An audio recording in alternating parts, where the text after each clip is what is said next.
Hey guys, welcome to another episode of Ask Dubey Summer Edition. This segment is brought to you by Bet365. Whatever your bet, it's never ordinary at Bet365. Download the app and get in on the game. Use the code NATION at Bet365. Must be 19 or older. Please play responsibly. All right, since it's the summer months and there's not too much going on, we will get right into the questions. First question is from Jacob Pickard. How do the coaches announce game time decisions to bench or make a player play? Is it one-on-one, in the locker room, etc.? It's a good question, and it does vary team to team. I think guys normally that are in and out of the lineup that kind of know there's a chance they'll play, maybe won't play. Usually it's just a pregame skate in the morning. You show up to the rink for pregame skate. The lineup's posted on the board. You can see if you're in the lineup or out of the lineup. If you're going to be staying afterwards to skate after pregame skate, that's usually just posted on the board. If you're a guy that's naturally coming in and out of the lineup, bubble guy, there's not really a ton of explanation that needs to happen. There's not a one-on-one meeting every time you're going to play or not going to play.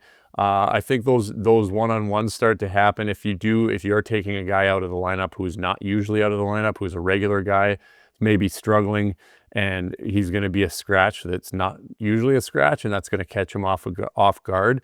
That's usually when a conversation will happen, and obviously it varies coach to coach depending on how they want to approach it. There will be conversations as to here's why you're not going to play tonight. I need more from you. We're going to sit you this one. We're going to play you next game, or we're going to see what happens, but this is the decision. That's up to the coaches. That's their job to do, but usually that one-on-one only happens if it's a guy who doesn't normally come out of the lineup. If it's bubble players who are constantly going in and out, it's just posted on the board in the morning.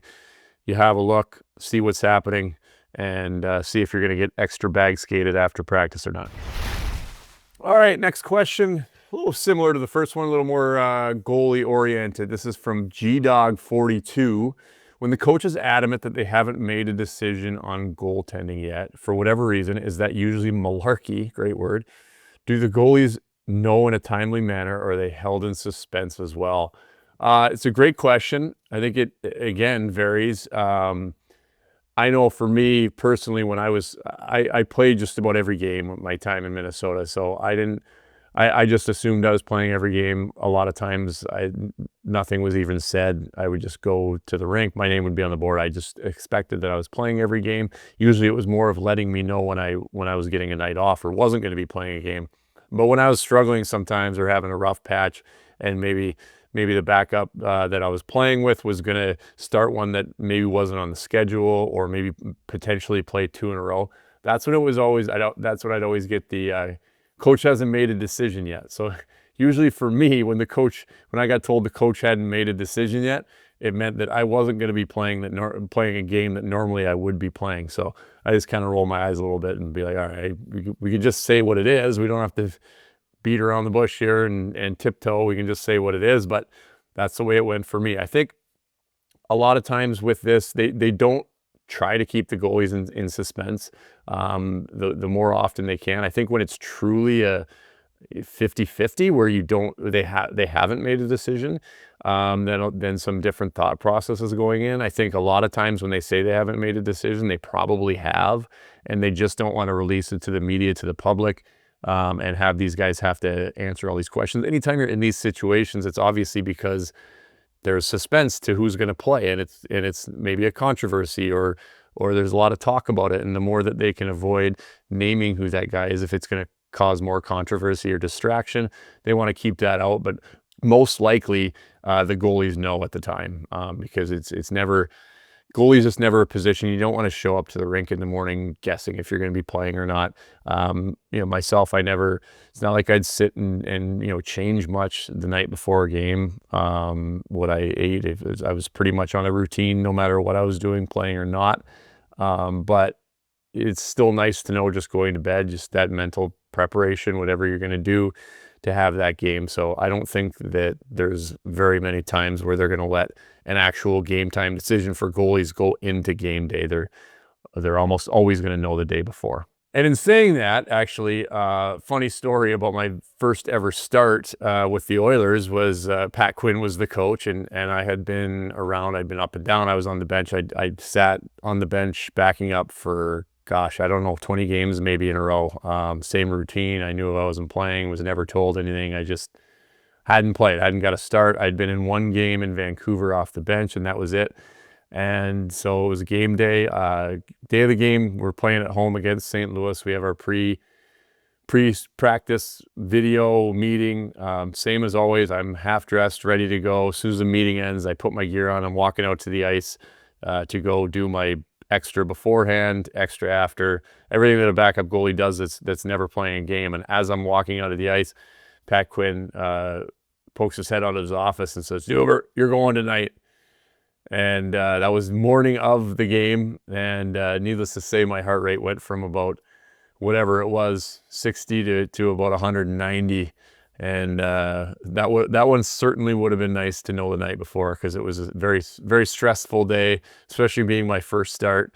I got to go through pregame skate, obviously nervous and thinking about all these things, and then calling my family and friends and telling them that I'm starting the game. And in that situation, I wouldn't recommend doing it day of. Down the road, when I was playing 65 a year, sure, you could throw it at me morning of a game. It's not going to change anything. But at that time, that was a tough way to start your first game. I was certainly not blaming the outcome on that, but it did not go well for me.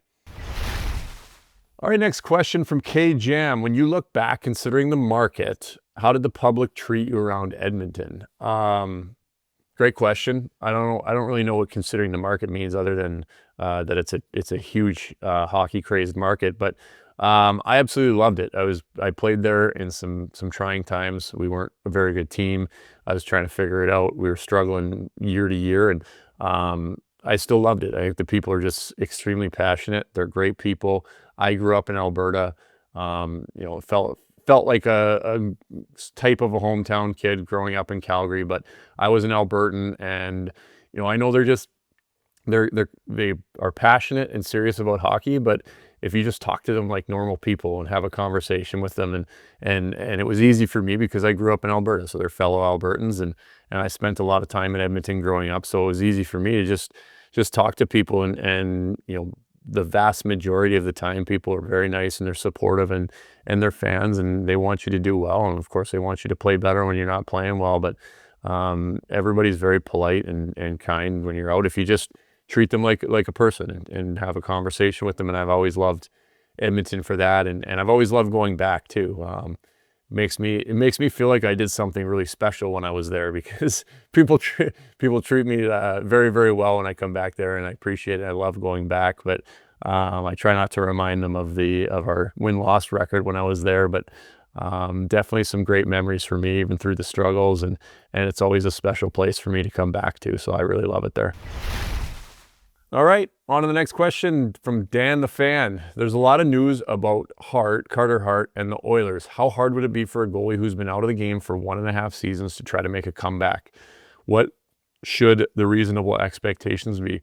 This is a great question, and I think it's a great fit for Edmonton too. This is a guy who is essentially a prodigy coming out of junior, first-round pick, has all the signs of a guy who can be your guy and your starter, has shown it in Philly. Let's be honest, Philadelphia is a goalie graveyard. It's just the way it is. Find me somebody who's been successful for a long period of time in Philadelphia. No offense to Philadelphia fans. I know they're passionate. I don't want them coming after me, but I don't think any Philly fans are watching this, so I think we're safe.